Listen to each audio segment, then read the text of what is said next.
Launchpad, as a group, we've invested in a little over 30 companies, and those companies actually span a pretty broad range of markets. We like to invest in companies that are early, and by early I mean they're anywhere from having a prototype to actually having customer revenue. But they tend to be sort of beyond the science project stage. So the team that we're investing in, a lot of times will have both the scientist, the chief scientist who developed the technology, as well as a business person who really understands how to sell to the market that they're selling. We look at medical device companies, we look at medical diagnostics. We've also made investments in mobile, both mobile tools as well as mobile hardware. Mobile being an area that's really growing rapidly, not just in the United States, but around the world. We've made investments in consumer-focused IT, as well as enterprise, business-oriented IT. And we've also made a number of investments on applications that run on the web. What we're really looking for are companies that are innovating, and innovating with technology in such a way that that technology gives them some sort of barrier to entry from the competition. There are a lot of times where we will go directly into the lab. We will meet a scientist who's working on a project, and we will realize that that project's not ready from the perspective of us to make an investment. But we're not going to back away at that point. If we really like what we see and we're intrigued by the science, one or more of the people within our group will work directly with that individual or that department that's working on the project. And we'll help out in a number of different ways. One, we will make connections to prospective customers, people who will be able to give feedback on whether this will work or not work within a commercial environment. Two, a lot of times what's missing on the early team is the ability to sell.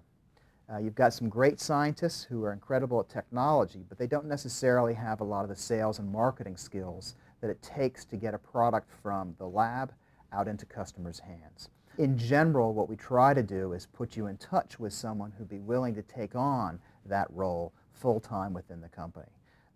Typically, we're not looking for a job. We're not looking to have our people join and work with the companies, but we are looking to make the right connections from the scientist to the entrepreneur who's going to help that person take the company to the next level. So I think there are a couple of things that I'd like someone who's got a technology and thinks they can commercialize it that they should be aware of.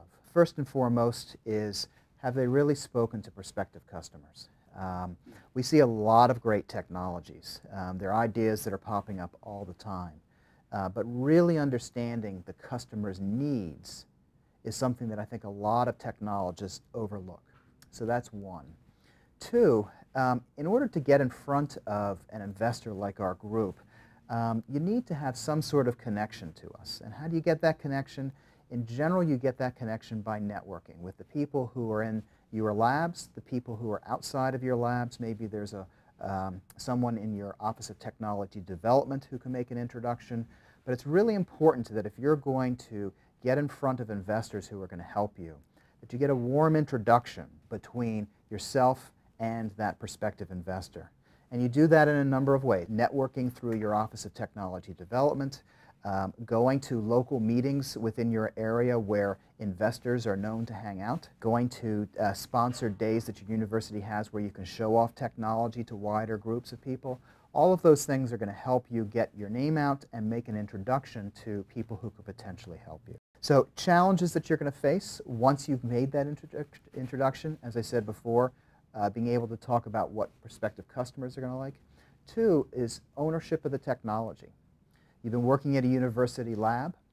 Do you have ownership in that product and that technology, or does the university have it? And if the university does, have you started the process of negotiating a license agreement with them so that your company can have ownership rights to it as well? So I think it's really important that you understand who owns what and what it's going to take to get your customers out of the market satisfied.